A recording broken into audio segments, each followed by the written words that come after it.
The greatest leader is not necessarily the one who does the greatest things.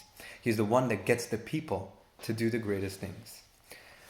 These words are said by Ronald Reagan in an interview with Mike Wallace, and they struck me today. This Shabbat, we celebrate the anniversary of the Lubavitcher Rebbe accepting the leadership over the Chabad movement. The Lubavitcher Rebbe, Rabbi Menachem Mendel Schneerson, was my personal teacher and mentor, and was a world leader of global Jewry, inspiring humans across all walks of life. I want to share two stories with you that will give us a glimpse into the Rebbe's view. I grew up in New Haven, Connecticut, and I attended elementary school called New Haven Hebrew Day School, which was founded by Rabbi Moishy Hecht. Rabbi Moishy Hecht was the Chabad presence in New Haven since 1941.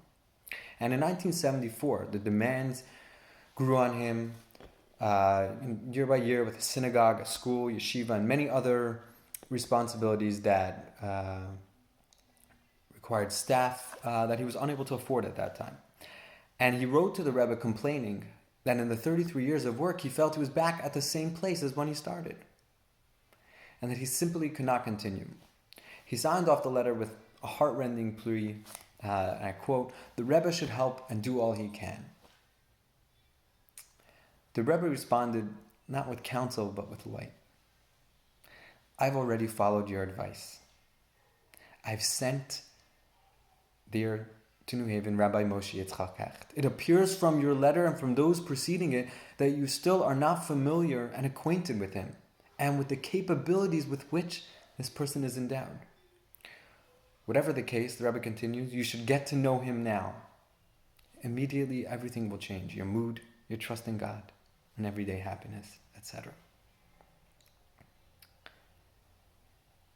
The Rebbe shone a black light, so to speak, on our inside, illuminating and drawing forth our faith and courage and potential. The Rebbe focused on the infinite and inimitable power within our soul and the goodness and godliness waiting to be unleashed. The Rebbe viewed our fullest potential and our soul's power and urged us to view ourselves in that same light. Let me conclude with the following story. Late one night, 2 hours into an audience with the Rebbe, the Israeli diplomat Yehuda Avner asked Rebbe, "What is it that you seek to accomplish?"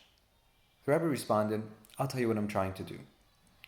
Rabbi Yehuda, imagine you're looking at a cupboard. I tell you to open the cupboard. You open the cupboard and you see a candle. I tell you it's not a candle. It's a lump of wax with a piece of string inside. When does the wax and wick become a candle? When one brings a flame to the wick. That is when the wax and the wick fulfill the purpose for which they are created." Rebbe continued, "And that is what I tried to do, to help every man and woman fulfill the purpose for which they were created." The Rebbe continued in a classic Talmudic sing-song, "Ha'esh ze esh ha'Torah." The fire is the fire of the Torah. When one brings the flame to the wick, one ignites the soul, for the wick is the soul, and it gives life to the body, which is the wax.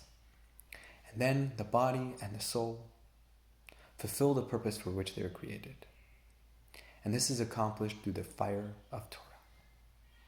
As the meeting came to a close, past 2 o'clock in the morning, Avner asked the Rebbe as he was leaving, "Has the Rebbe lit my candle?"